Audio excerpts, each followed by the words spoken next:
সালাতে দোয়া কবুল হয়। সালাতে দোয়া কবুলের তিন জায়গা। একটা হচ্ছে তাকবীরে তাহরিমের পরে আমরা সানা পড়ি না, আমরা তো একটা পড়ি। আল্লাহর হাবিব সুন্নাহ এবং নফল নামাজে আরো পড়তেন সানা, ওই দোয়া কবুল হয়। দুই নম্বর জায়গা সালাতে সেজদায় পড়ে দোয়া করলে কবুল হয়।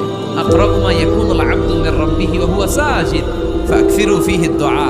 বান্দা যখন সেজদায় লুটিয়ে পড়ে, বান্দা আল্লাহর সবচেয়ে কাছে চলে যায়। কিন্তু বিশ্বনবী বলে সেজদাটা তোমার রবের কুদরতি পায়ের উপরে পড়েছে। সেজদায় পড়ে দোয়া করে।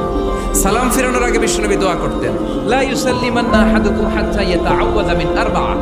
আল্লাহর হাবিব বললেন, চার জিনিস থেকে পানাহানা আছে আমার কোন উম্মত যেন সালাম না ফিরায়। তারা যেন পড়ে, আল্লাহুম্মা ইন্নী আউযু বিকা মিন আযাবিল কবর, আউযু বিকা মিন আযাবি জাহান্নাম, আউযু বিকা মিন ফিতনাতিল মাহইয়া ওয়াল মামাত, আউযু বিকা মিন ফিতনাতিল মাসিহিদ দাজ্জাল।